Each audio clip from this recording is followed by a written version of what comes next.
America's rise to world leadership from 1933 to 1945.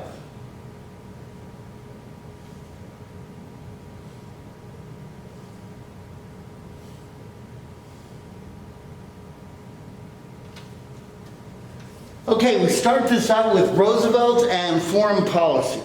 Now, before he ascended to the presidency, Roosevelt was an outspoken internationalist. But as soon as he becomes president, he is so consumed with domestic issues, he can't really do that. Kind of like if I walk outside of my house and see my neighbor's house is on fire, I'm going to want to help him put it out. But I turn around to grab the garden hose, and I see my own house is on fire. Well, I got to put out my own fire.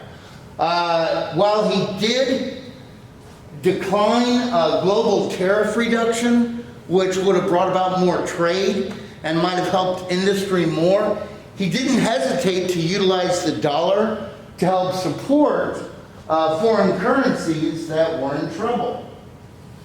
Also, he agreed to the Reciprocal Trade Agreements Act that passed like the most favorable nation status, where we will give the lowest tariffs against imported goods from foreign countries if they in turn have the lowest tariffs against goods we export to them. And also the Import-Export Bank.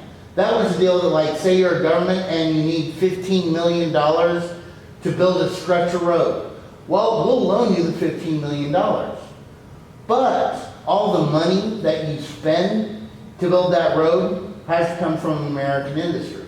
So you got to buy American concrete, you got to buy American bulldozers, you got to buy American steamrollers.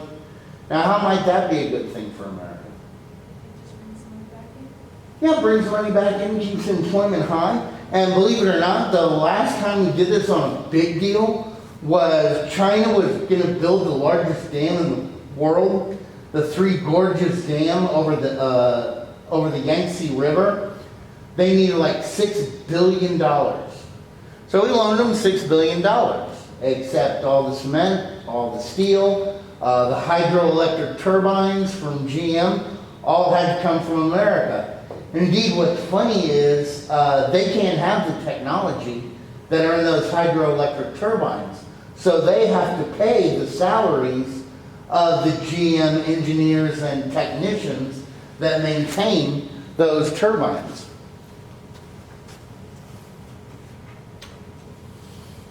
Now, the first place we'll look at is down in Latin America, where basically Hoover had built up good relations, and basically Roosevelt wanted to expand on that. Now, the first place that became a problem for us, though, was Cuba. When President Gerardo the Butcher Majado became president,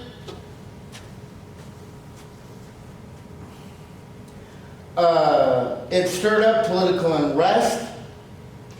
We send down Sumner Wells, an ambassador, to encourage Majado to resign. He does, but the new government that gets put in, Ramon Grau San Martin, was seen as too communistic. And so some people called for, hey, send in the Marines to get him out of there, which according to the Platt Amendment we could have done. But instead Sumner Wells says, no, let me see what I can do. He turns around and he throws American support to Frumilico Batista, who overthrows San Martin and installs a dictatorship presidency that lasts until he's thrown out of power by Fidel Castro in 1959. The next area we run into what might be a problem, we'll call them opportunities, is in 1938 when Mexico's new president, Lázaro Cárdenas, nationalized the U.S.-owned oil properties, which of course made the oil men and the oil companies that owned them, infuriated them over here. They wanted Roosevelt to go to war. He sends down Ambassador Josephus Daniels with a bunch of harsh dispatches that he's supposed to give to Cardenas. Daniels looks at the dispatches and he knows that it won't fly. He knows it won't work. He rewrites some of them, smooths them over, kind of playing the whole game of diplomacy. And he talks to Cardenas. He turns around and talks to Roosevelt, saying, hey, listen, why don't we go ahead and agree to sell the oil companies, and our oil companies are going to get paid for them. Roosevelt listened to that, and in 1941, the agreement was etched out, which made America look a lot better in Latin American eyes. Now, Roosevelt and isolationism. In the world, tension is increasing in both Europe and Asia. We'll talk about Germany first. In 1933, Adolf Hitler had been democratically elected to become the chancellor. And after the death of Hindenburg in 1935, basically Adolf Hitler institutes a dictatorship in which he openly broke the Treaty of Versailles by building up Germany's military. And he promised to create a greater Germany. So how did the world respond to this flagrant act of aggression? Well, in 1938, he was Time Magazine's Man of the Year for the economic miracle he had pulled off in Germany. Ready for the next one? Well, what about Japan? Now, you remember Japan had seized Manchuria in 1931. And they were busy trying to establish a larger Japanese sphere of influence called the Greater East Asian Co-Prosperity Sphere. This would basically be a defensive and economic sphere embracing Greater East Asia, saying it was Japan's moral duty. This new order would exclude non-Asiatic invading powers, eschew dependence on Europe and America, foster a new Oriental culture, avoid imperialistic exploitive control, and embrace the world with morality and see other nations as brothers. Now, do you kind of see a similarity between that and America's westward expansion? Kind of. That's where Japan was at that process of their nation building. Well, we got one country that has a huge problem. On one side is Germany, and Germany's expanding. On the other side is Japan. What's that country in the middle? Oh, and by the way, it had lost a war to Japan back in 1904, losing all its Pacific fleet and suffering severe damage to the rest of the fleet when it was able to get over there. What country is right between those two? It's one of the largest countries in the world. It is the largest country in the world. Between what two? Between Germany and Japan. It's right up there. Is it Russia? Yeah, it's Russia. Okay, and Russia, though, was kind of like the unloved stepchild. Because remember, they got out of World War I, and they gave up to Germany. And they gave Germany and the Treaty of Brest-Litovsk all that land, and basically it forced America, Britain and France to take on Germany all by themselves.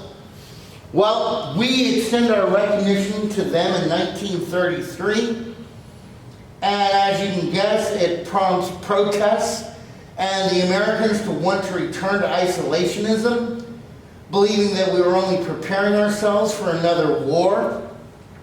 Senator Gerald Nye said that World War I had been the love child of arms manufacturers, bankers, and war profiteers that he called the merchants of death.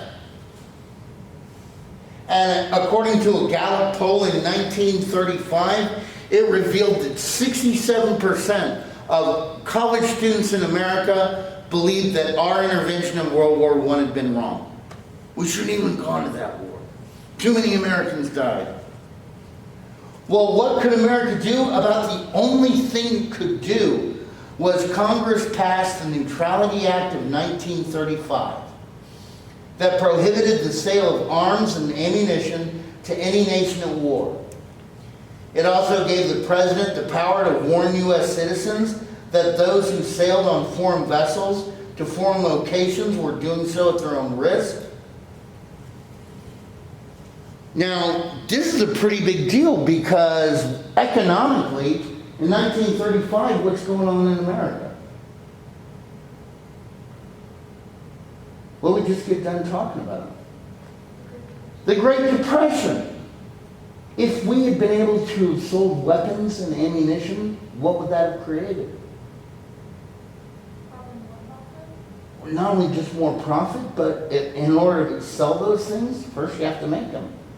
Who do you have to get to make them? Workers. It would have provided jobs. But we're saying, even at this time when economically we're so low, we valued, trying to have peace more. Well, was every country that way? No. Including the two fascist nations of Europe, Italy, and Germany, basically try to use this time to expand their own personal power.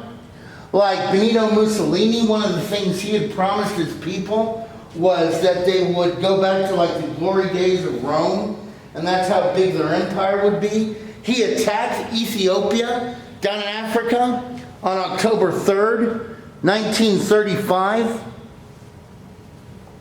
with an army about 250,000 strong that had modern rifles and equipment against Haile Selassie's 19th century armed and equipped army of 1 million men, only which about half of them actually had weapons. And even though America placed an arms embargo on them, it made very little difference. I mean, harsh terrain slowed them down in 1935, but by 1936, using air power as well as poison gas, they were able to force the Ethiopians back, and they captured the capital at Addis Ababa on May 9th, 1936. Then we got Germany.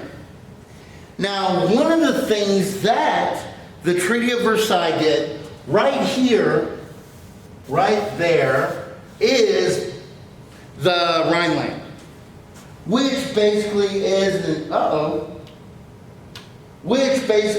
an heavy industrial area, and the Treaty of Versailles said there can be no troops in the Rhineland. Well, what did Adolf Hitler do? He sent troops into the Rhineland. Even though he told his soldiers, look, if the French army comes to kick us out, y'all retreat. The French don't do anything. Most of the world doesn't do anything. Here in America, Roosevelt was so concerned, he went on a fishing trip. Ready for the next one? Meanwhile, in Spain, civil war broke out, in which you had two sides. One supported the elected government and their Republican forces. The other side was supported by conservatives and the Catholic Church. They were led by a guy by the name of Francisco Franco. Most Americans believed the U.S. should stay out. Roosevelt utilized the Neutrality Act and sold neither side weapons, but Germany and Italy saw this as a great place to test out their new weapons, give some experiences to their troops, so they provided tanks, planes, and infantry to Francisco Franco. About the only ally that the Republican forces had was some units from the USSR. So it should come as little surprise that Franco was victorious in March of 1939, beginning a harsh dictatorship that ruled Spain for the next 36 years.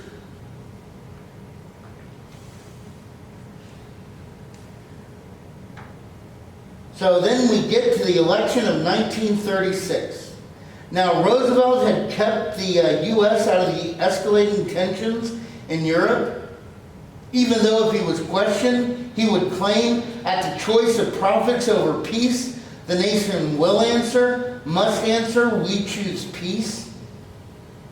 He easily defended the Republican contender Al Landon and passed the Neutrality Act of 1937, where all warring nations now had to pay cash for all non-war goods and carry them back in their own ships. Americans couldn't sail on belligerent vessels, even though it did allow the flexibility for Roosevelt to decide which nations were at war and which goods were non-war goods. For example, even though, let's say, England and Germany, let's say they were at war at this time, even though they weren't back in 1937. Well, if Germany says, I want axle grease, then Roosevelt could say, no, you're going to use that for tanks. That's a war good. Not going to give it to you. Meanwhile, England comes to America and says, hey, we want some axle grease. And Roosevelt could say, oh, well, you're going to use that for your tractors. Okay, we'll sell that to you.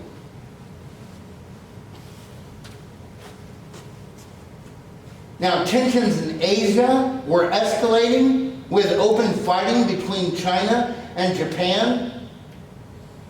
On October 5th, Roosevelt responded by calling upon all nations to quarantine bandit nations. And everybody clapped at the good idea, but very little was done. And on December 12th, 1937, you have the Panay incident, where the U.S. Panay was an American gunboat that was shot and strafed by the Japanese, killing 2 American soldiers and wounding more than 50.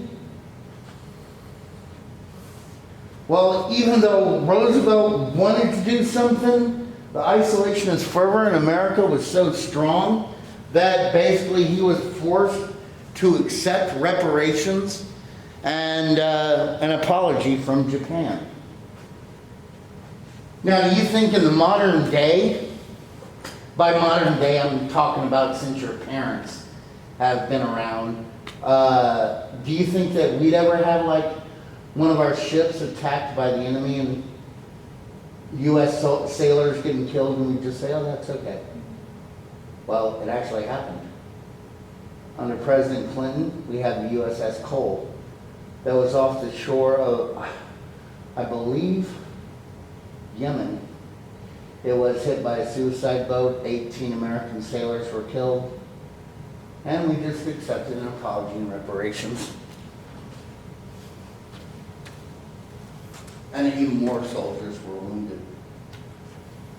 The road to war.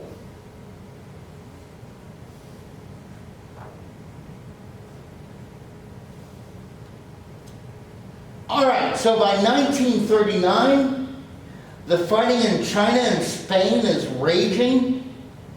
Hitler announced his intention to join all the German-speaking peoples or lands back into a greater German empire or Reich. He sent Nazi agents to go stir up support, cause trouble with Austria, so he could achieve Anschluss or merger with Austria.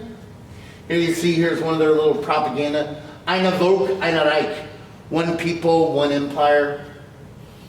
And basically, he was able to merge with Austria. The other nations, they only slightly protest. And so far he's gotten away with the Rhineland. So far he's gotten away with Anschluss. So next he turns to Czechoslovakia. There was a little part of Czechoslovakia called the Sudeten that had a lot of German-speaking peoples. Well, he wants those lands to incorporate them into Germany. Czechoslovakia, tiny little nation, it had allies in Britain and France. It goes to them and it says, hey, I don't want this to happen.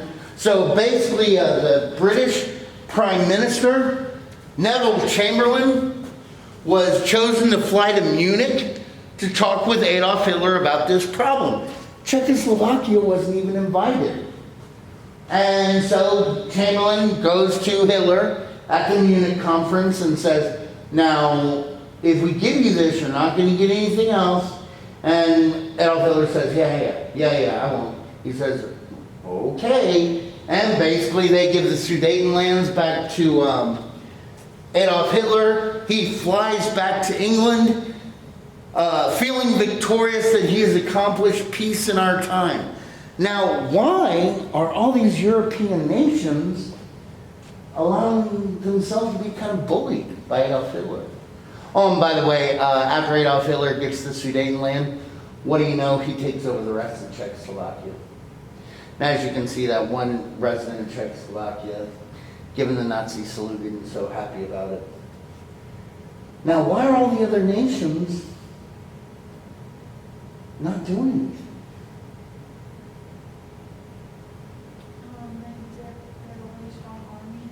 No, yeah, they had a really strong army, but France had a larger army. France had a more powerful army at this time. But what you got to remember is that France lost, I believe, 2/3 of all of its men between the ages of 18 and 35. World War I killed a generation. I mean, these people had lived through World War I. They remember how hellish it was. They did not want another war.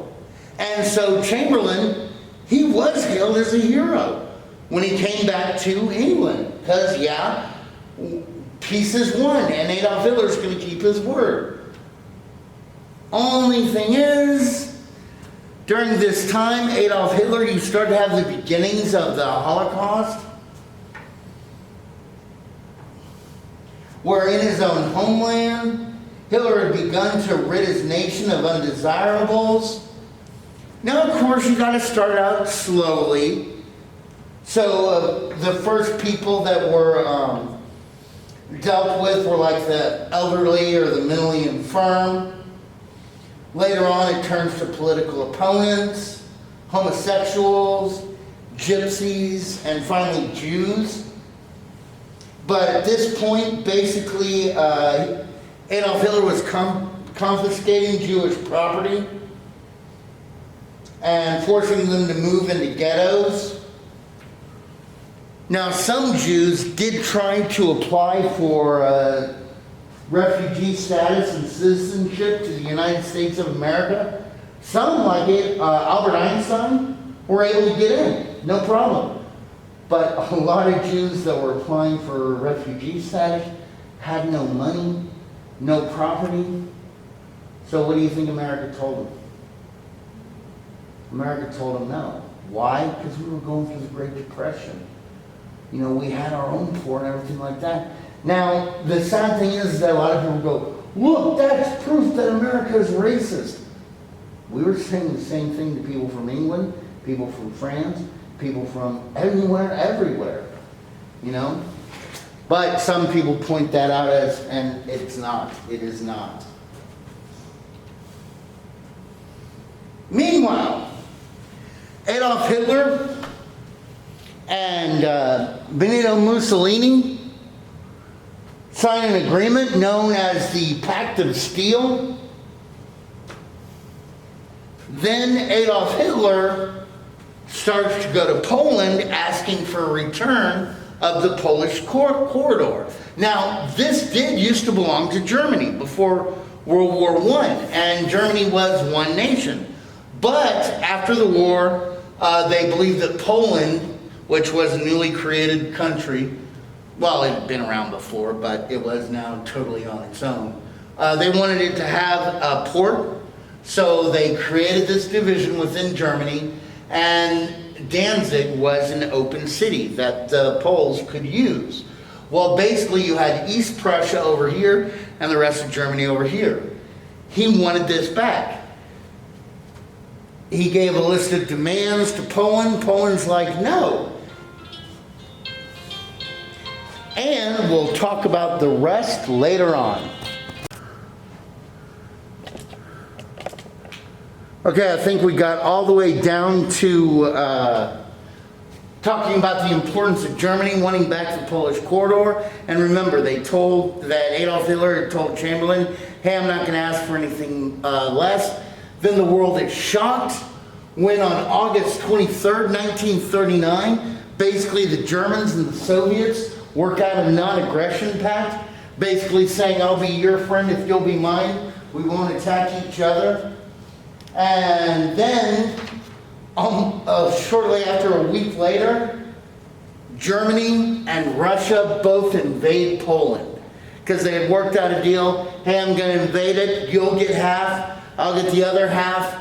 And this uncontrolled expansion, England and France can't control it anymore. They immediately declare war on Germany. So this, because we have multiple nations fighting instead of just China and Japan, is seen as the beginning of World War II.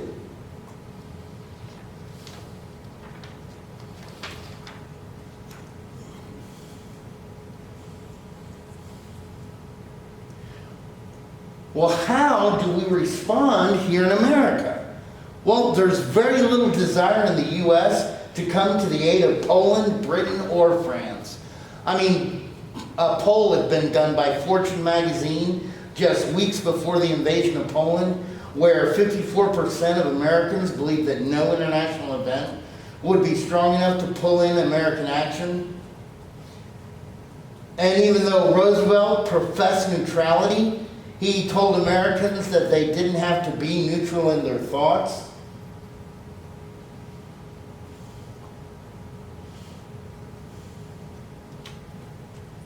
A special session of Congress was called that reaffirmed America's neutrality, preventing loans to warring nations. It pulled Americans out of combat zones. But Roosevelt asked for a change in the cash and carry policy, asking that any nations could now buy goods provided they were paid for in cash and carried in ships belonging to the purchasing country. So the Neutrality Act of 1939 was passed that said any nation could now buy weapons from the U.S. Naval vessels began to enforce a neutrality zone 300 miles off the American coast, where the naval vessels of belligerent nations, or those at war, would be sunk.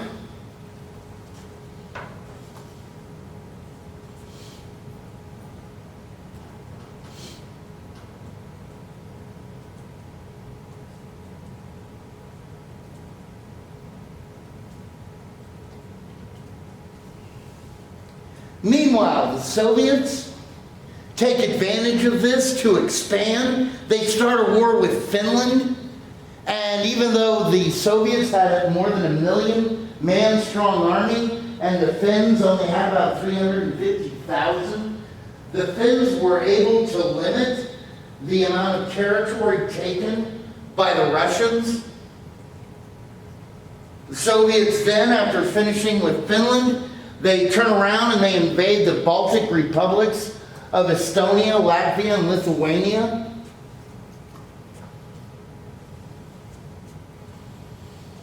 And now that Hitler no longer had to worry about taking over Poland with Russia attacking, he planned to crush the Soviets with the largest military force ever assembled on a single front.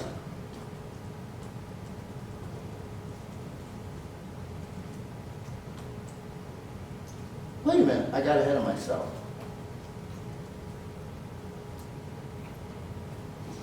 Where am I? Did I get ahead of myself? I know I did. Where am I? Pepper in, pepper in. Do, do, do, do, do, do. This is crazy. There I am. Okay, so Hitler invades Denmark and Norway, taking them over and making sure that he has access to his resource of steel. Then he turns his attention to France. Now, the problem with attacking France is all along the French border with Germany, they built up this huge defensive works that had like turrets in it that could pop up and pop back down. You know, pop up, fire off a shot, and go down. Cupolas. All their other artillery had already been pre-sighted and pre-ranged. They had machine guns, everything like that. This thing had its own railroad system, had its own telephone system, had built its own power plants to power the whole thing up. France had spent huge money on it. And so if they tried a frontal assault against this, they'd be decimated. So what did they do? Well, they looked like they'd go back to exactly what they did in World War I. They get to France through the Netherlands and Belgium. And France and 200,000 members of the BAF, or the British Expeditionary Force, BEF, were in the north to halt that. But then Germany surprised everybody when they pushed a huge, massive military force through the Ardennes forest.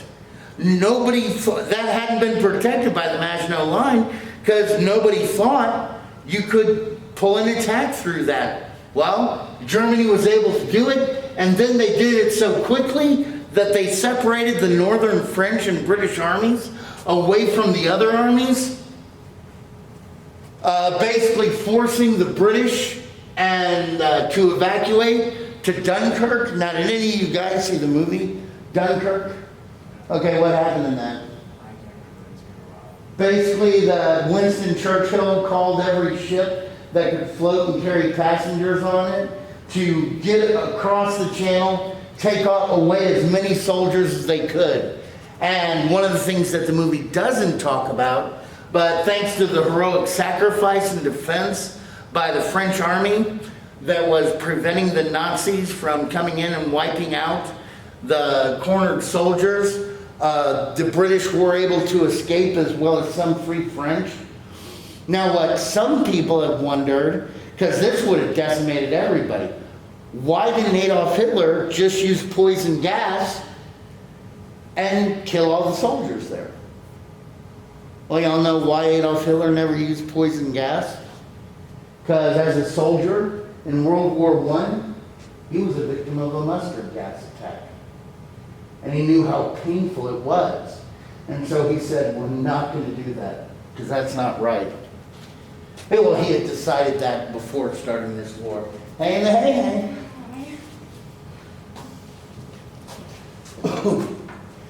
So the British are able to escape, even though they have to leave all their field equipment on the beaches. On June 10th, Italian troops invade France from the southeast. And by June 22nd, Paris has been captured and France surrendered. So now the Axis powers control almost all of Central and Western Europe. Well, then, what are we going to do about Britain? Well, Germany always thought that there was a chance that England and Germany could work together, because they were kind of like us, kind of Aryans. I mean, the Saxon of Anglo-Saxon, that Saxon is a Germanic tribe, and the British royalty, they're all German. So there's been English is a Germanic language. So they thought, that they could work together. Well, that's not going to happen. Why? Because England basically has a new prime minister, Winston Churchill, who's like a bulldog and refuses to surrender. And so they begin this they want to carry out Operation Sea Lion, which basically is Germany's planned invasion of Great Britain. But before they can do that, they have to make sure that they have air supremacy. Well, the guy who's in charge of the Luftwaffe, or their Air Force, is Hermann Göring. And Göring was the second highest winning ace behind Baron Manfred von Richthofen, or the Red Baron in World War I. He started out a campaign of attacking like the RAF, or Royal Air Force, their landing strips, their airfields, their ports, and he was doing an incredibly good job at it, decimating them. I mean, he brought them to their knees, and he possibly may have won total air supremacy had it not been for, I've heard two different versions. One is that England carried out a bombing raid on Berlin. Not so sure about that one. But I do know that on August 8th, there was a bomber that was flying to one of the airfields. Well, it got hit by an aircraft fire, so it was damaged. In order to lose weight so it could maintain its flying, they had to drop their bomb load. They dropped it on a civilian target. They dropped it on London.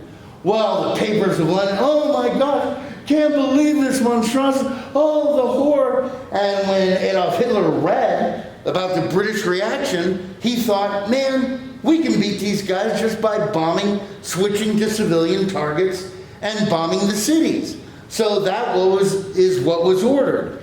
And instead of making England more likely to surrender, it only worked to make them even more defiant. Indeed, if any of you guys, I mean, the bombings of the cities during the Blitz attacks was almost non-stop. And has anybody here ever heard of The Lion, the Witch, and the Wardrobe by C.S. Lewis? Well, the whole reason why the kids were sent out away from their parents was because of the bombings in London, which a lot of parents did, was evacuate their kids so they wouldn't be killed. Well, anyway, with the pressure taken off, the Royal Air Force, they were basically able to build up their strength and barely hold on and squeak out, and they were able to maintain air supremacy over England. Another thing that really helped them out was the fact that the British had radar defense along their coast. Now, Roosevelt knew that England needed help. So he promised England 50 destroyers. Basically, he convinced Congress to increase the military budget, placed orders for the construction of 50,000 airplanes a year, ordered the National Guard units to active duty. Now, 90% of Americans want to stay out of the war, but 70% approve of giving England the destroyers, and 60% support England, and even go so far as to say they'd be willing to go to war to support England. The Burke-Wadsworth Act was passed, which was our nation's first peacetime draft. We gave England 50 decommissioned destroyers for 99-year leases on military bases in like Newfoundland, the Caribbean, and British Guiana, with 70% of the public support. And by the end of 1940, our Congress had 37 plus billion planned for military spending. Guys, that was more than our entire cost of World War I. And as we are a democracy, despite the crisis, we continue to have elections, and in 1940, Roosevelt wins. Now, what's so remarkable about Roosevelt's victory in 1940? It's his third term. And he wins one more in 1944. Guy, he's the only president we've had that has been more than 2 terms. And they passed a constitutional amendment saying, that's it. You can only have 2.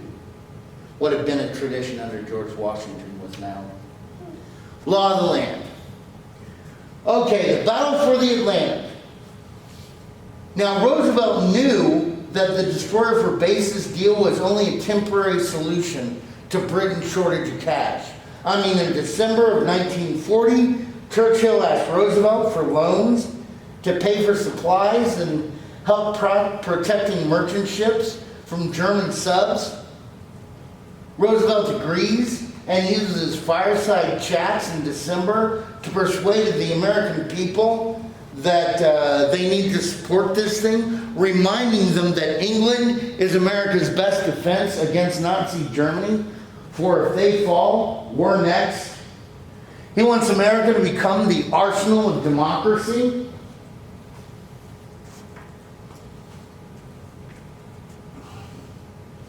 And he presents Congress with a lend-lease bill, which would allow the president to lend, lease, or in any way dispose of war material to any country considered vital to American security.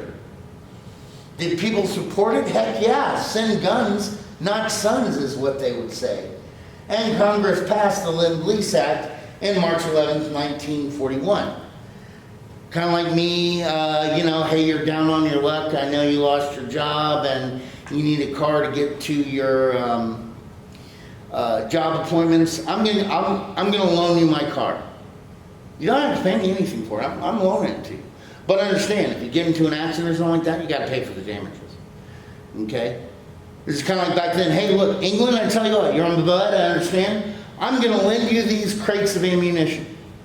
Now, you don't have to pay for them. Just give them back to me if you haven't used them. But if you use them, well, then you got to pay for them. Now, was this a big deal?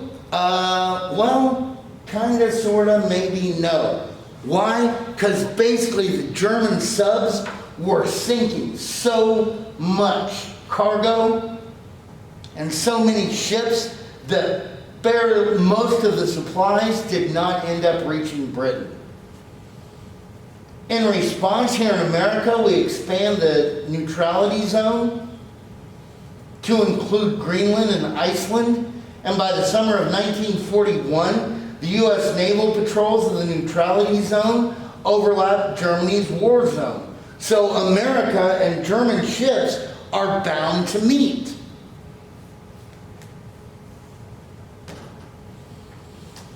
Meanwhile, German forces are advancing in Yugoslavia, Greece, towards North Africa. And now that Hitler didn't have to worry about Russia getting in the way when he attacked Poland, he's going to attack Russia. And on June 22nd, Operation Barbarossa, which is the world's biggest army advance ever, where the German army, supported by Finnish, Hungarian, Italian, and Romanian armies, begin the Eastern Front. Few people believed that the Russians would last for more than a few months, because Stalin, who was so afraid of other people taking over from him, he basically had done a purge of his army, killing some of them, sending the others off to the Gulag, that a lot of the professional military guys were gone. So it should come as no surprise that the Germans made lightning quick advances against the Russians. I mean, laying siege to Leningrad that would last 4 years, getting to within, I believe, 30 miles of Moscow. But in order to do this, he'd focus his attack in the north and central part. He didn't pay attention to the south with the rich oil fields. And oil is kind of like the lifeblood of modern warfare. And then by November, Russia's biggest ally appears. The same thing that defeated Napoleon is the same thing that kicked back the Germans. Basically, winter hit. And we're talking a winter so cold, it would cause the oil to coagulate within the German machines of war if they weren't running it or operating it. So, of course, now that Russia is an enemy of the Germans, they're on our side. We extend the Lend-Lease to Russia, giving them, most importantly, like trucks.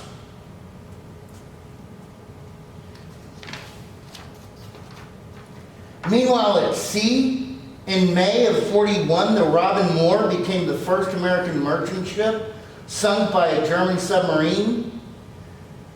We increased our naval protection, and on September 4th, a U-boat fired 2 torpedoes at the destroyer USS Greer, both of which missed. Roosevelt decides he's got to change things, and now they start arming the merchant ships. And in October, the USS Kearney was attacked, and the USS Reuben James is sunk. Because of this, Congress rescinds all the neutrality laws. And in August, Roosevelt met with Churchill in the Atlantic to basically make the Atlantic Charter, which basically was a proposition of both American and British ideals for for the post-war world.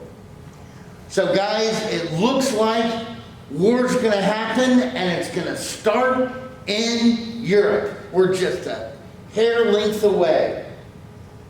But then, surprise, surprise, surprise, Pearl Harbor. Now, Japan's expansion. Guys, remember, since 1937, Japan had been seizing increasing amounts of Chinese coastal territory. By 1940, Roosevelt tried to put economic pressure on Japan to limit their expansion by restricting trade and forbidding the sale and shipment of aviation fuel and scrap iron. Now, of course, a lot of people saw this as hypocritical because they could still buy American oil and were using it to extinguish all the lamps of China.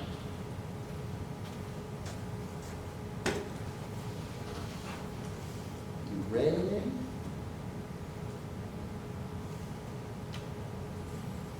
Meanwhile, Vichy France was a puppet government that basically Adolf Hitler allowed as a protectorate of Nazi Germany, kind of a Vichy France. It was in the southeastern quadrant of France, and it owned France's territories, so they allowed Japan to access to Indochina. You know, Vietnam, Cambodia, Laos. Meanwhile, Japan turns around and it signs a defense treaty with Germany and Italy. Well, the U.S. responds to this by building up its strength in the Philippines, including long-range bombers that could set Japanese cities alight. Our talks with the Japanese ambassador were confusing and non-productive, convincing many that war with Japan would be inevitable. Japan wanted control over the Malay Peninsula and the Dutch East Indies. The Dutch East Indies is now called Indonesia. That's the Malay. Why did it want those areas? Because there was oil there. But they knew if they attacked those areas, basically they'd incur the wrath of America. So the Japanese Minister of War, Hideki Tojo, saw that basically Japan had two choices. They could either submit to American will or safeguard the nation's achievements by starting a war. The only way that war could be avoided was if the U.S. stopped aid to China, agreed not to expand its military presence in the Pacific, and resumed full trade with Japan. If those conditions weren't met, then Tojo would order military operations beginning in the first week of December, with naval aircraft striking the Pacific Fleet stationed at Pearl Harbor. Negotiations between America and Japan stalled until November 26, when Home made it clear that the U.S. would make no concessions and he wanted Japan out of China. Well, on that day, November 26, Admiral Yamamoto and a portion of the Japanese fleet set sail for Hawaii for the attack on Pearl Harbor. But the Americans weren't looking at that part of the fleet. They were looking at another part of the fleet that was racing up towards the Aleutian Islands up in Alaska. That's what our focus was on.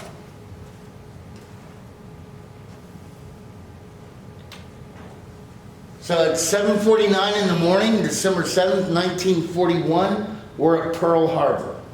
Now, a lot of people think, because there are too many coinky dinkies, like we had sunk a Japanese midget submarine that was trying to make entry into Pearl Harbor 2 hours before this attack happened. They reported it to the admiral, but it's Sunday morning, nobody's really paying attention.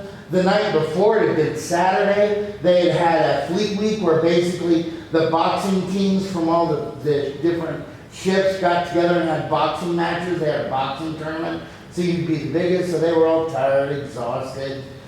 They did have a radar reflection of the Japanese planes coming in, but the radar operators thought that they were bombers that the island was supposed to receive later in the day.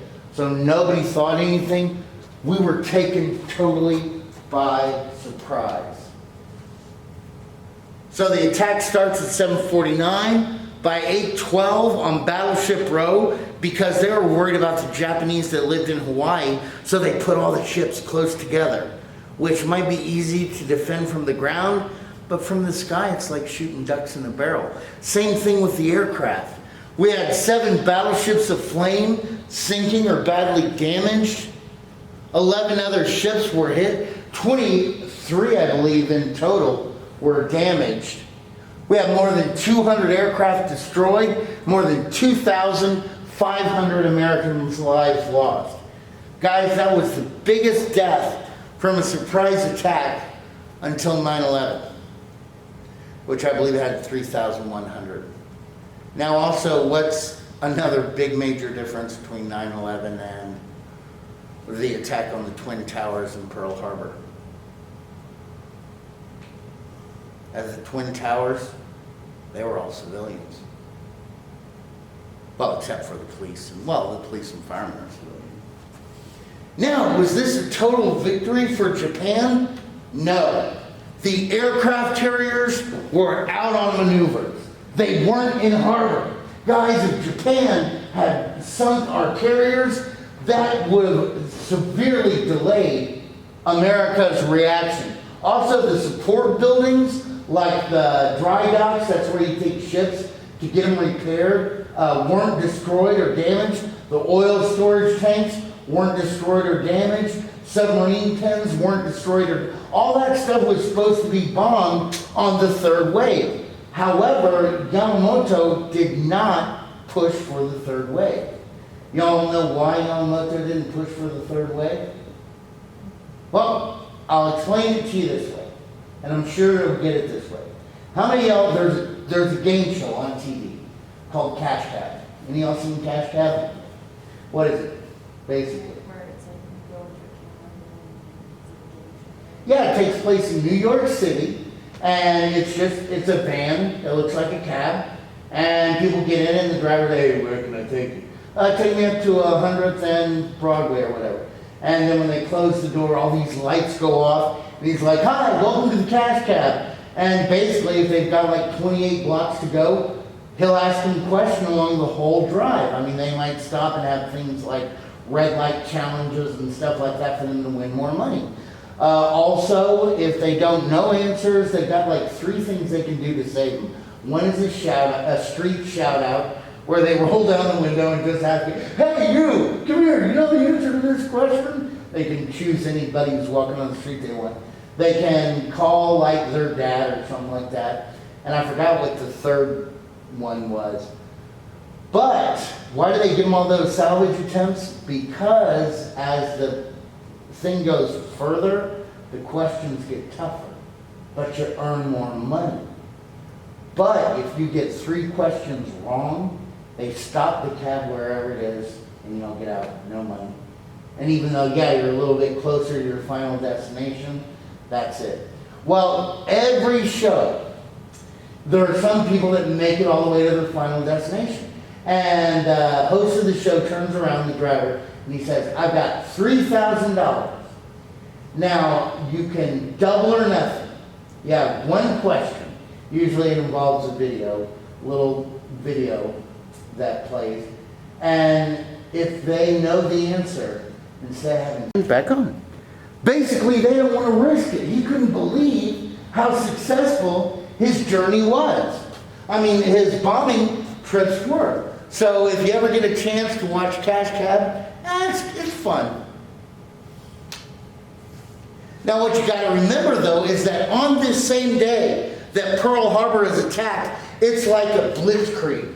Japan also struck Singapore, Guam, the Philippines, and Hong Kong, overwhelming all positions. Because it was so surprised.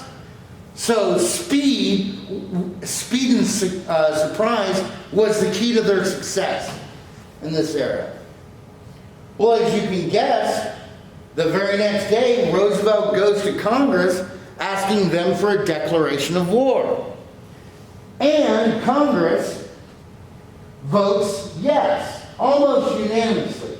There's only one person who said no, and that was Representative Jeannette Rankin. Now, does anybody here remember anything about Jeannette Rankin? Not only was she the first female member of the House of Representatives who was elected before women were allowed the right to vote, but she and 49 others also voted against America getting involved in World War I. So at least she's consistent. Now, this is what the funny thing is. We declared war on Japan. That was it. 3 days later, Germany and Italy declare war on us. Well, how does America respond to this? Well, as you can guess, the isolationist fervor totally changes overnight. The FBI goes out and arrests 1,370 Japanese, 1,001 Germans, and 169 Italians, all within a week. You have stores taking out of their shop things made in Japan. And this hysteria spreads.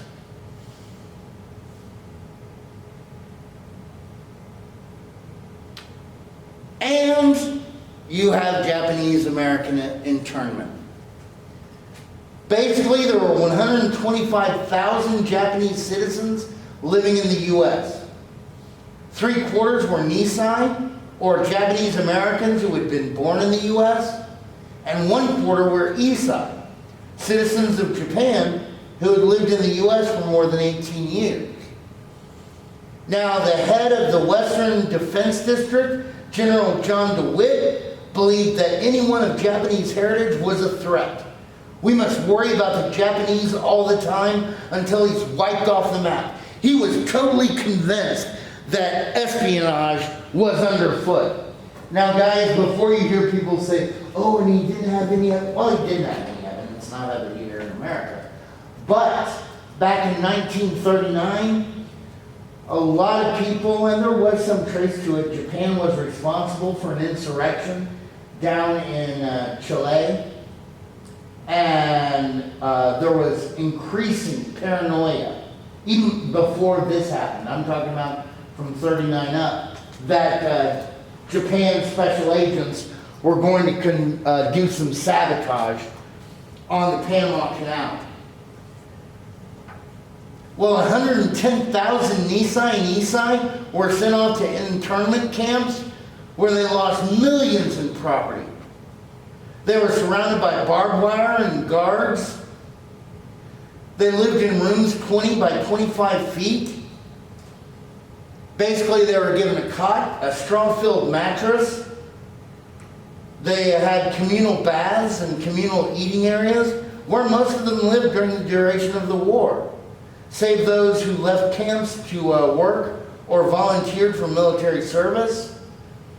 And by 1943, internees who passed the loyalty test could leave. And the American government, feeling bad for what it did, in 1988, reimbursed $20,000 to each surviving internee. Now, you know what makes Collin County kind of stand out? What's that highway that's up the road a piece? 380? What? Huh? What's that highway that's up 75 a piece? Like 385, 360? Anyway, there's a highway that connects over to Denton. It's something like 380 or 360. Anyway, if you get off on that highway and you go down the road, just maybe not even a mile, certainly not more than 5 miles, you'll see a sign that says Texas Historical Marker, that way. So you take a left and you cross the road and you go up, not even 3 city blocks. There's the, you see a huge field and there's a sign. One of the internment camps for Asian Americans was located here in Collin County. And are any of y'all like old fans of Star Trek? Or even the new Star Trek movies? Have you seen the new Star Trek reboot? With like the smart Spock and, you know, the really feisty Captain Kirk. Well, the actor who played Sulu in the original Star Trek, George Takei, he was a kid in one of those internment camps.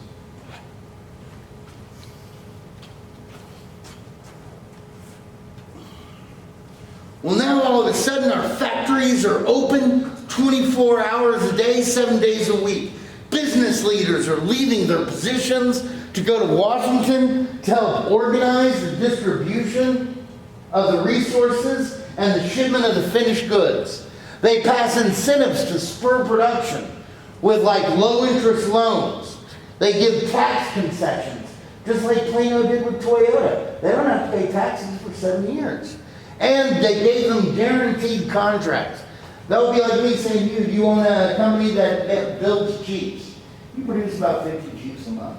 Well, we want 150 Jeeps a month. Look, here's a contract. We are paying you. This is it. You're going to be making massive money. All you have to do is build that new 100 Jeeps. Well, she's in there saying, well, if I have to do that, then I'm going to have to expand my factory. Well, you got a low-cost loan and a low-interest loan. That helps make that possible. And you might get tax concessions where, you know, you might get a tax-free thing for your land. And because you've got that guaranteed contract, you're going to be able to get that loan from the bank, no worries at all. So soon you're making 150 Jeeps a month, then the government might say, hey, we need 250 a month. No big deal for you. You know how to work the system. Bada bing, bada boom. And by the way, you need more and more employees to build all this stuff. But wait a minute, Professor Galloway. What are they going to do about the unions? Well, the unions, they do the same exact deal that they had done in World War I, where they throw the workers a little bit more change, and they say, you just got to promise us that you can't go on strike during the war. Well, the unions say, okay, and because they're getting paid more, and because of this, union membership totally soars.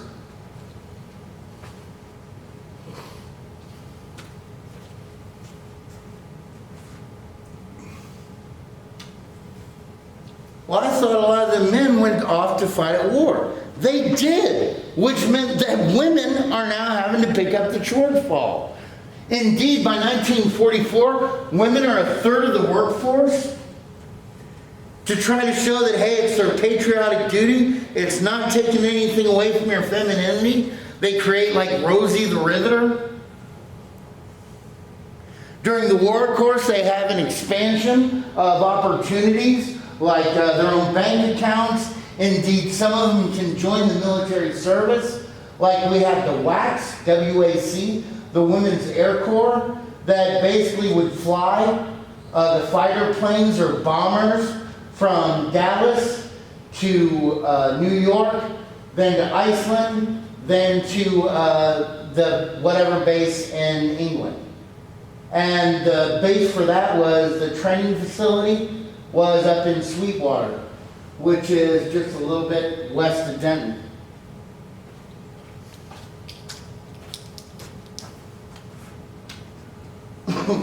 Mexican Americans. Well, we needed men to pick the fields. And they instituted something known as the Vaquero program. And this was actually a very successful program. And I'm sorry to say that it came to an end, I believe, in 1957 under Eisenhower. Anyway, what it did is the governments of America and Mexico worked together to basically create temporary visas for thousands of contract laborers from Mexico to come up here to help plant the labor-intensive crops, to help plant them, take care of them, and harvest them at the end. And basically they got to stay here for like 10 months, go home, and then return again. Well, of course, with their kids, especially out in California, you start to see the growth of the Chicano culture. What's Chicano? Well, a Chicano is like a Tejano. A Tejano is someone, a Texan who is of Mexican heritage. So then a Chicano would be a Californian of Mexican heritage. But Chicano usually has connotated with it a political stamp. Why? Because, well, the young boys would like to dress up in zoot suits like they had in the 20s and go into the towns, going to like San Francisco, San Diego, Los Angeles for dances during the weekend.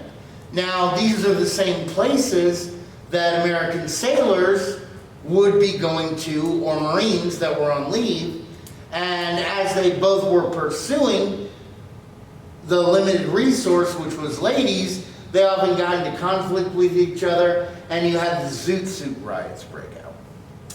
Now, with Native Americans, we had to figure out a code that the Japanese couldn't figure out. So what they did is the Navajo are a Native American nation that, unlike the Cherokee and others, had never developed an alphabet. So they had never written down their language.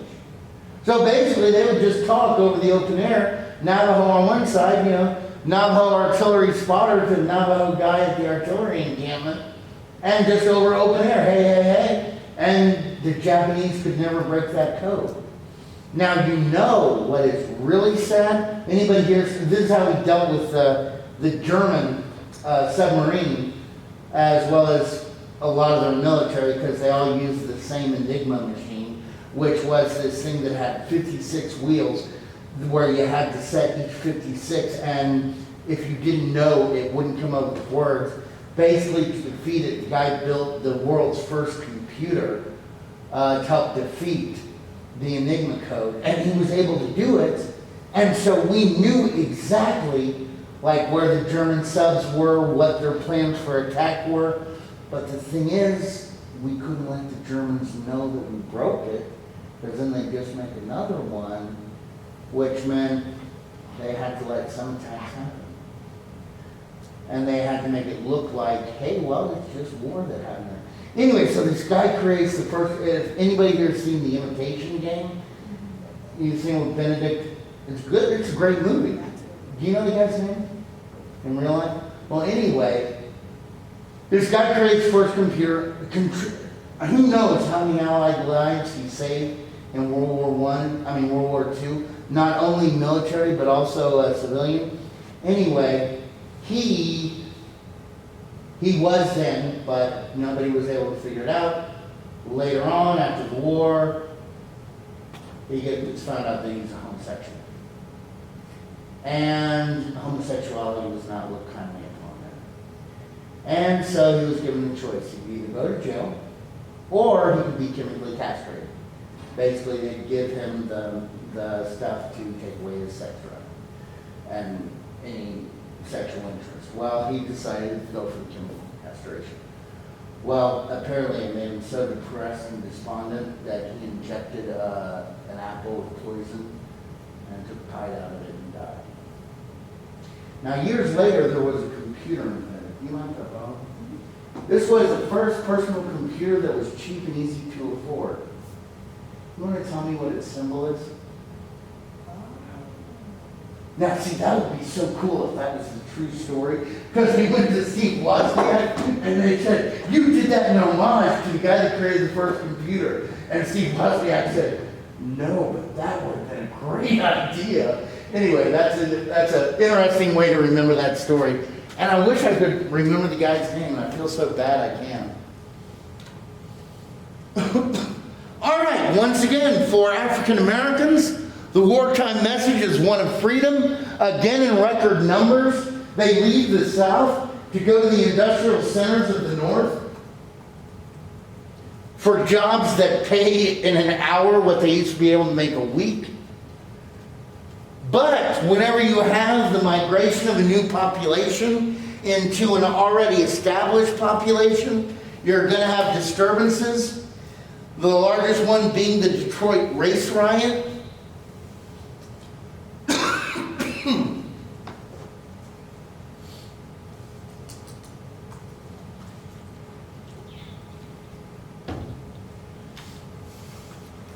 Waging World War.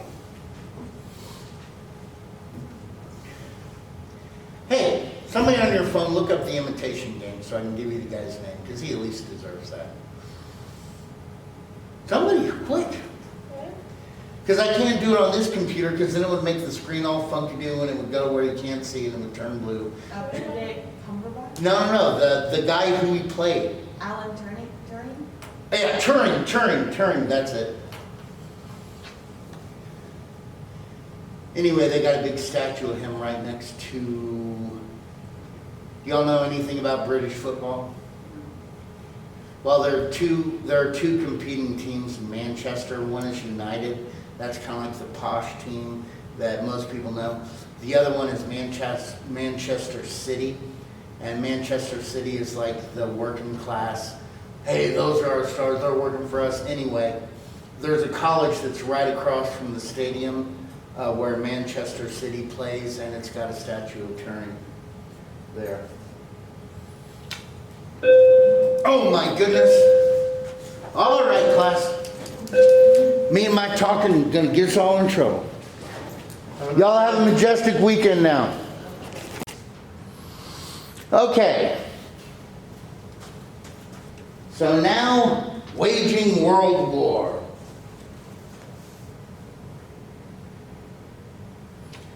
In December of 1941, the U.S. had 4.1 million unemployed, 7.5 million earning a minimum wage of just 40 cents an hour.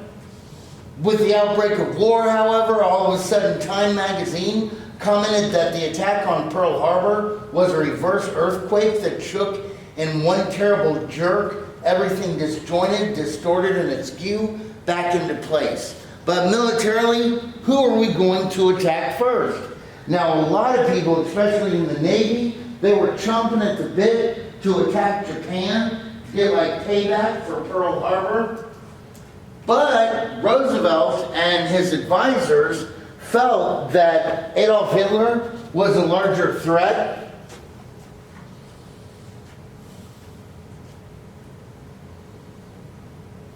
And in late April of 1942, the Soviet foreign minister, V.M. Molotov, arrived in Washington to ask for increased Lend-Lease supplies and the opening of a second front sometime in Eastern Europe. Ready for the next slide? Woo, woo, woo. Now, we knew at that time that we couldn't really do a cross-channel or from England over to the mainland attack, but we said we'd do it somewhere. We do promise that we'd open up a second front. And at this time, we see ourselves, we call our attention to Europe, a grand alliance between the U.S., Great Britain, and the Soviet Union.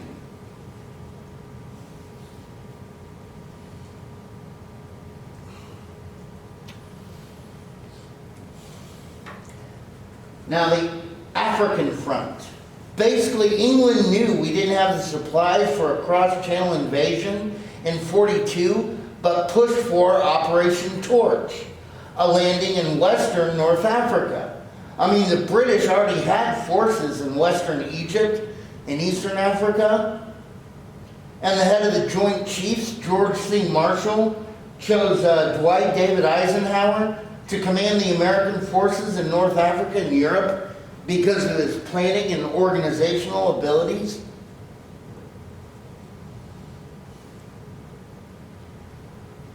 But was it going to be easy? In a word, no. Basically, the Allies knew that their road was going to be a tough one. The Germans in Africa, the Afrika Korps, were led by the brilliant German general Erwin Rommel. who was advancing towards Egypt and the Suez Canal. You had a renewed German offensive that was pushing even deeper into the Soviet Union. Meanwhile, in the Atlantic, German U-boats were organizing into wolf packs and were sinking Allied shipping at an alarming rate. Now, it's at this time the Germans, the Nazis, basically they passed all their code through a machine called the Enigma machine that kind of had a combination of 58 different wheels that would all have to be on the right number, which means it took millions of possibilities for every letter if you didn't have the code book. And we had to figure out a way to break that code. Well, a guy by the name of Alan Turing and other smart people met at Bletchley Park in London and had to figure out a way to break this code. In doing it, he developed the first computer ever made, Alan Turing. First electrical computer. Now, he was a hero. And also, the Allies, we were caught in a tough deal because we had to let some attacks happen, even though we knew what was going to go on, because we couldn't let the Nazis know we'd broken their military code. So, of course, he's a big hero after the war, until he gets caught in a homosexual act. That wasn't looked upon kindly back then. So the Brits gave him a choice. They said you can either go to jail or we can chemically castrate you. Basically give him chemicals that totally just do away with his sex drive. He chose chemical castration. But he became so despondent and depressed that he killed himself. How did he kill himself? He injected poison into an apple and took a bite out of it, killing himself. Years later, there was a personal computer that was made. Do you mind if I borrow this? There was a personal computer made that was affordable to the masses, and as its symbol, what did they choose? Now, of course, the deal is, they asked Steve Wozniak, they told him, was that a tribute to Alan Turing? And this guy who created Macintosh after the Apple, he's like, no, I didn't do it for that. That would have been great if I had. But that's a good way to keep them kind of in mind. Meanwhile, in the Pacific, General Douglas MacArthur abandons the Philippines, leaving General Patrick Hurley there and the U.S. Army to be surrounded by the Japanese forces and have to surrender to them and be led to their horrific prisoner of war camps. Now, even though we were going to focus on Europe first, we had the U.S. Navy had business to take care of with the Japanese. We had the Battle of Coral Sea, where basically Japan was trying to take over Papua New Guinea, which would have put them well within bombing distance of Australia. And on May 7th, 1942, our two carriers there, as well as their support levels, were basically able to stop that Japanese advance. However, the USS Lexington was so badly mauled by the Japanese bombs that the Japanese thought they had sunk it, and it was listing heavily. Well, the damaged crew went in, the damage control crew went in and was able to stop the sinking. They towed the ship back into dry dock. Remember, those are only two aircraft carriers out there. They towed the ship into dry dock, and they said, how long is it going to take y'all to repair this?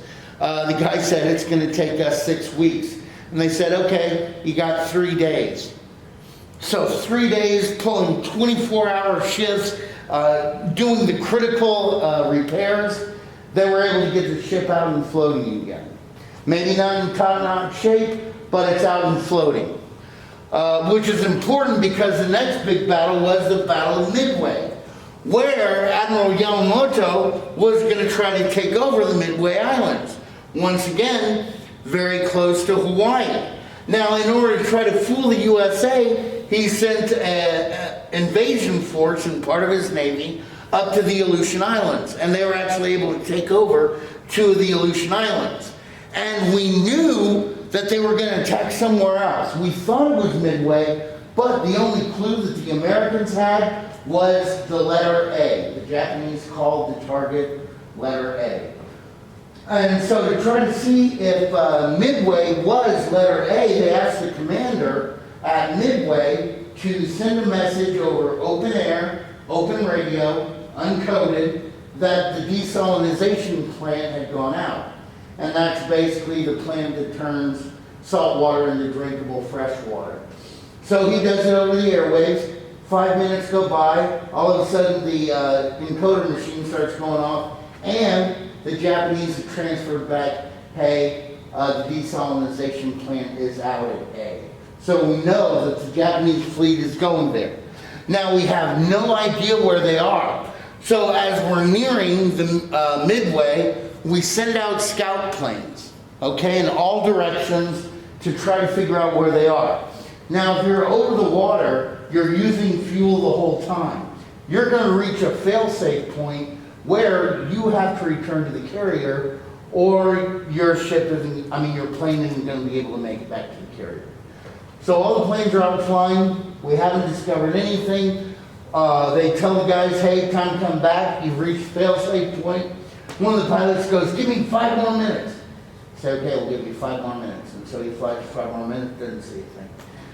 They say, okay, you got to return now. He said, 5 more minutes. They said, no. At most, you get 2 minutes and then we're calling you back. He said, okay. So he kept going, looking, couldn't find anything. They said, okay, time's now to come back. And so it's like, okay, so as he started to bank his plane back, he's looking out the window, he catches the glint of metal on the horizon. He spotted the Japanese fleet. So guys, we know where they are, and he reports the position back by radio. So our ships are alive with people trying to get the planes ready for a naval assault. Meanwhile, the Japanese have done the same thing. They sent out their planes, and they're getting their scout planes. They're getting their battle planes ready for a land assault. So they got bombs on there, everything for a land attack, because they're going to do an invasion of Midway Island. And one Japanese guy did see the U.S. fleet, but his radio was broken. So when he gets back to the aircraft carrier lands, he runs and tells the admiral, I know where their fleet is. The admiral then, he has a choice. Do we continue on with the amphibious assault, or do we launch a strike against their navy? Well, he says launch a strike against their navy. So he has all the bombs taken off the planes. They weren't deactivated. They were still alive. They thought we'll deactivate them once the planes take off. And loading activated torpedoes up onto the planes. At this precise juncture, where the flight decks of the aircraft carriers are like Kinder kegs, is when 37 dive bombers from the U.S. force arrives on the scene. In the battle, 3 of the carriers are sunk automatically. A 4th one sinks later in the battle. And basically it's a total and abject difficulty for the Japanese. Now in this battle, the Lexington was sunk. Because, like I said, it was living on life support as it was, and now it ain't going to take any more. But because of this battle, the carrier and air superiority of the Japan is totally destroyed. From this point, we start an island hopping campaign, where under Admiral Chester Nimitz, we begin to see selected atolls on the Solomon, Marshall, Gilbert, and Mariana Island groups approaching the Philippines from the east. On August 7, 1942, the 1st Marine Division moved on Guadalcanal Island in the Solomons, which was considered a fork in the road towards victory. Both sides fight furiously, and after months of heavy fighting, Japan withdrew its last forces in February of 1943. Basically, the war of resupply is turning against the Japanese. We can produce and we can equip our troops way faster than the Japanese. For example, for the remainder of the war, America produced 14 assault carriers, Japan only 6. Ready for the next slide? Meanwhile, in Africa, by late 1942, American forces are turning back Rommel's Africa Corps. The British stopped his advance at El Alamein. The British General Bernard Montgomery then drives them out of Egypt and west towards Tunisia. Meanwhile, American forces in Operation Torch, at first they land their troops in Algeria and Morocco. And even though at first we faced some defeats, they replaced the general with General George S. Patton. And under him, we start our advance west. So basically the Africa Corps are getting hit by both sides, squeezed.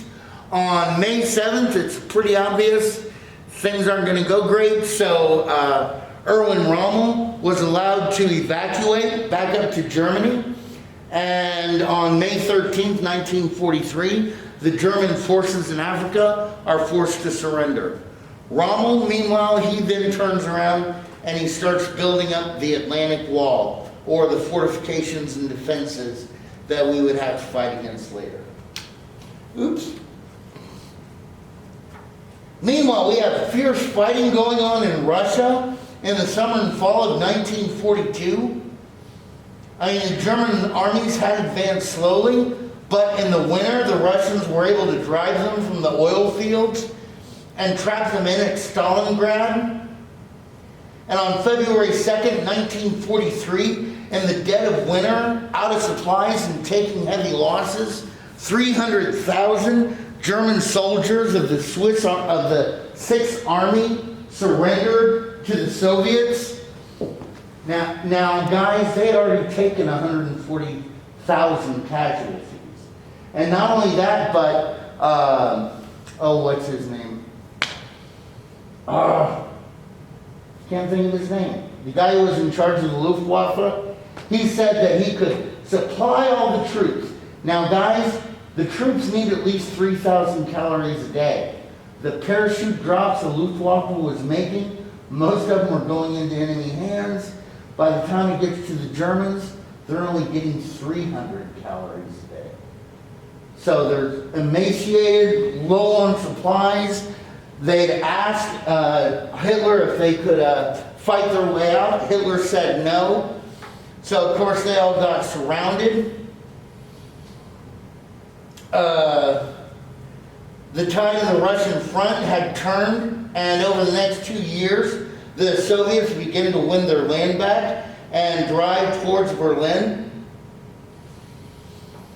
Because of this, no doubt, they really want America and England to open up a second front. So we go ahead and we agree to attack the soft underbelly of the Axis powers, or Sicily and Italy. Sicily we land on, we take it within a month. We then land in Operation Husky. That was the taking over of Sicily and Italy. In Operation Husky, we take over Sicily within a month. We then move on to Italy.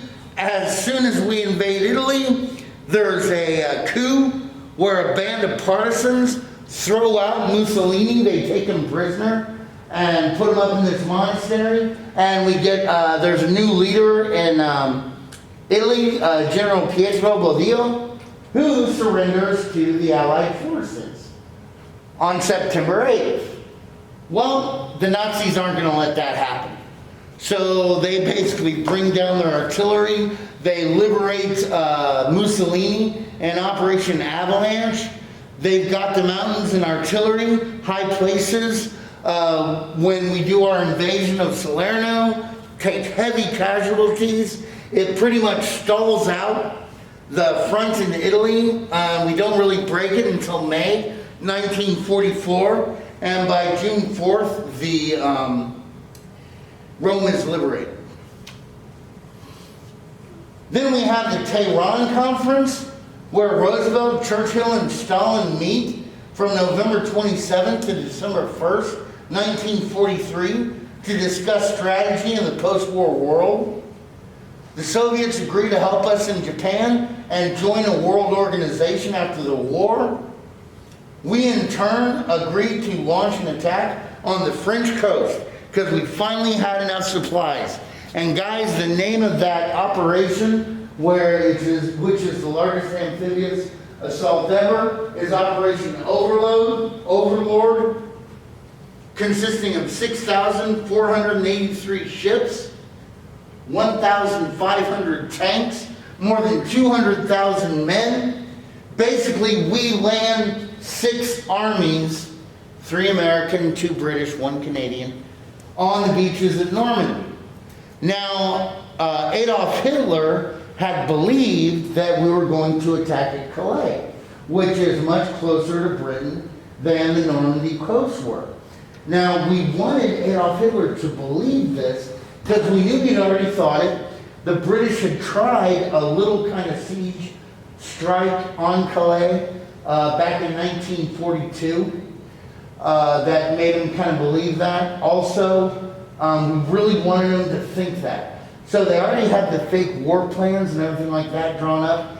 Everybody, even the Nazis, knew that something big was going to go down because of the huge buildup that had taken place in Britain.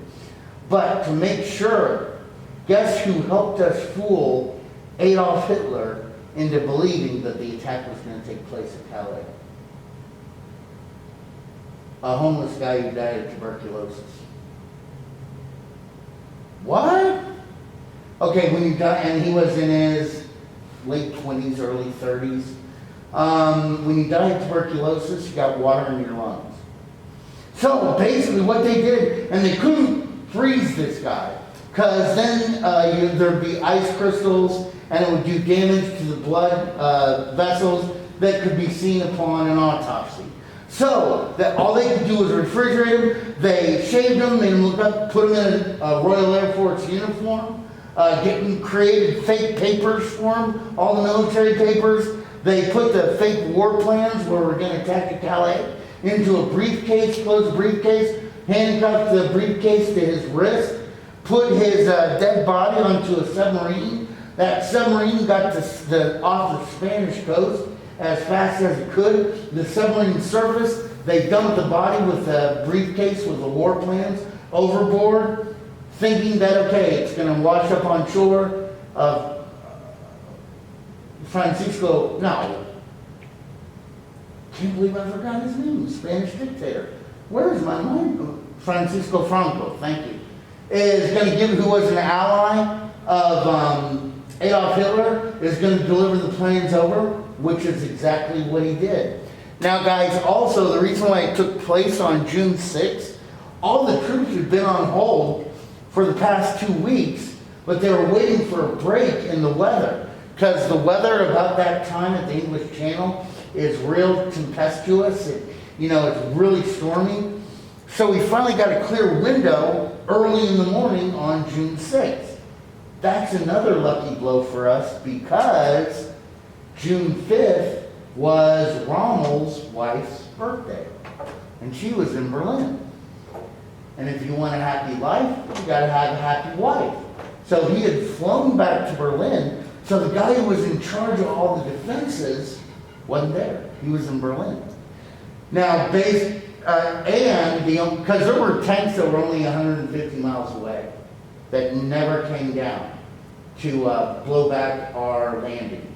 Why? Because the only person that could have given that authority, according to him, was Adolf Hitler, if it wasn't the commander at the coast. And nobody wanted to wake up Adolf Hitler in the morning and say, hey, can you move the tanks, okay? Basically, at 3 o'clock in the morning, we landed paratroops behind enemy lines that blew up bridges to prevent enemy reinforcement of their position. At about 4 o'clock in the morning, we started naval and aerial bombardment of their defensive positions. And at 5 o'clock in the morning, we began our amphibious landings. And it was brutal fighting, worst of which was on Omaha Beach, but we are able to establish a beachhead. And if you want to see a cool movie that shows really good what it was like, check out Saving Private Ryan.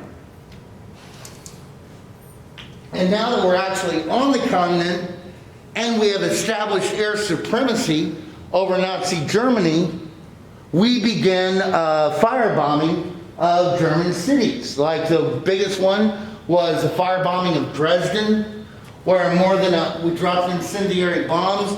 More than 135,000 people are killed in the firestorm. The book Slaughterhouse-Five by Kurt Vonnegut Jr. is based on that. Overall, more than 600,000 German civilians are killed by Allied bombings, as long as 800,000 wounded. Oh man. Ready? This is when we have the Yalta Conference, where stresses are pretty evident. I mean, Roosevelt, Churchill, and Stalin all agreed to a divided Germany after the war. And Roosevelt and Churchill won elected governments in Eastern Europe, but Stalin appears otherwise. And by this time, Roosevelt is old and tired. He hopes that by being nice and cool, that basically over time Stalin's going to say, hey, they're cool. All right, we'll allow elected governments. I mean, that makes about as much sense as if you have a bully in your class. Mommy hit me again today. Well, have you tried to be his friend, Andy? No, he's hitting me. But, you know, Hitler's defeat. Well, the last big push that the Nazis are able to scrounge comes at the Battle of the Bulge, where Adolf Hitler, in all his wisdom, once again is trying to capture the port of Amsterdam and separate the Allied armies. Initially, because it takes the Allies so much by surprise, Hitler was a little success. But after the surprise is worn off, and they pretty much spent a lot of their resources, were able to beat them back. And by March 7th, 1945, we crossed the Rhine River and stopped. Why did we stop? Because basically we told the Russians that they could capture Berlin. Because for them it was like so many Soviets had died in what they call the Great Patriotic War. And they wanted to be able to take Berlin. So it falls down in pretty much hand-to-hand fighting. If you haven't seen the movie Downfall, which is a German movie, which was the first German movie that was allowed to depict Adolf Hitler after World War II up to the modern day, and this was like just 7 years ago. Basically, it shows the last 14 days at the Reichsfuhrer bunker in Berlin, and just the total collapse of everything that's going on. It is in German, but it's got subtitles, so check out Downfall if you haven't seen it. On April 30th, Adolf Hitler commits suicide, taking with him his newly married wife, Eva Braun, who both bit into cyanide tablets. Well, Adolf Hitler didn't trust that the cyanide tablet would work. So after giving one to his favorite German shepherd, Blondie, and Blondie died, Eva died, then he put the cyanide pill in his mouth and put a gun to his head and bit into the capsule and shot the trigger at the same time. So he died.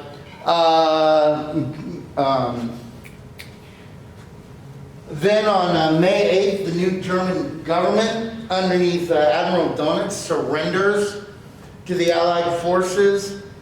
What did Roosevelt think about it? Well, we don't know. He died April 12th.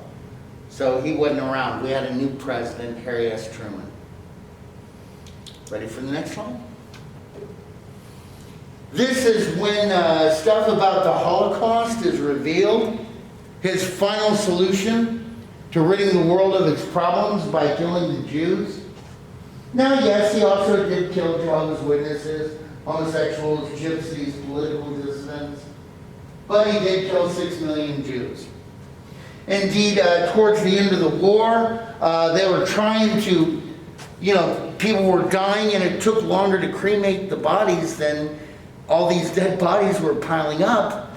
By the end of the war, they were shoving so many and so quickly, got so hot in the crematoria that it warped the metal rails that the carts that they pushed into the crematorium. It warped them. Anyway. Meanwhile, what's our strategy in Japan? Because we have VE, or Victory Europe Day, and now we're getting ready to celebrate VJ, or Victory Over Japan Day. Well, Japan wanted us to invade a seemingly endless number of small islands at an incredible cost to us. For example, at Tarawa, which we landed on November 2nd, 1943, 5,000 well-entrenched Japanese fight to the death. The U.S., we suffer more than 3,000 casualties.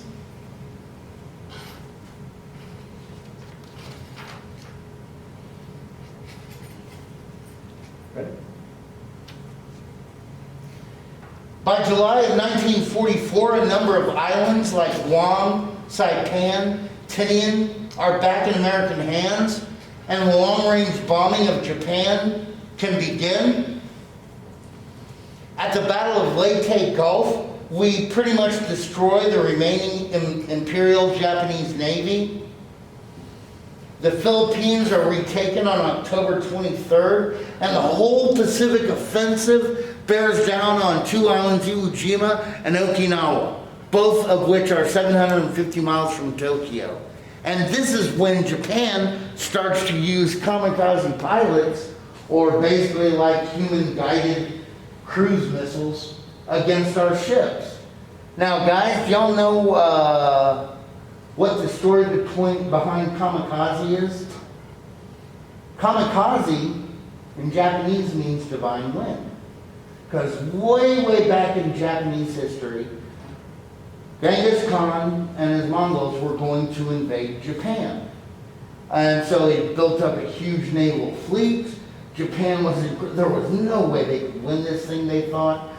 His junks start to cross over to Japan when all of a sudden a tsunami strikes the invading fleet, wiping out the Mongols. So this kamikaze, or divine wind, would now be used to fight off the new invasion threat. So basically you have these young kids that you train them how to take off, you wouldn't train them how to land. They didn't have to know, because that wasn't their mission. For the Japanese, duty is as heavy as a mountain, but as light as a feather. You do it, you're a warrior. So at first they're very effective, but then after the surprise wears off, the Americans figure out, you know, you just keep shooting at the plane till it either blows up or crashes into the ocean. At Iwo Jima, it's a terribly bloody. Virtually all of the 21,000 Japanese defenders fight to the death. The U.S., we have 6,821 killed and 20,000 wounded. Now that might seem bad, but Okinawa is even worse. We have 12,000 U.S. dead. Look at this, 110,000 Japanese soldiers. 160,000 civilians. Guys, our troops were not going around shooting the civilians. Rather, they were committing suicide. You had moms that were grabbing their kids, running off cliffs, hurling themselves into the water below to die. Because, you know, they believed that basically the American troops were just going to be barbarians, and due to the Japanese, what the Japanese had done to the Chinese during the war. And the Japanese were very barbaric to the Chinese during the war. Something that still becomes troublesome in Japanese-Chinese talks. So guys, especially because you have, and we had translators that were speaking on the loudspeaker, speaking Japanese. Don't, look, we're here in peace. But they were still doing it. And guys, this is why the decision was made to enter the nuclear age. Taking off from Tinian, the Enola Gay dropped the first atomic bomb over Hiroshima at 9:15 on August 6th. Hiroshima was Japan's 8th largest city with a total population of 250,000, and almost 100,000 were consumed in the fireball. We tell Japan to surrender. They don't give us an immediate response. Because of that, we launch another attack at Nagasaki.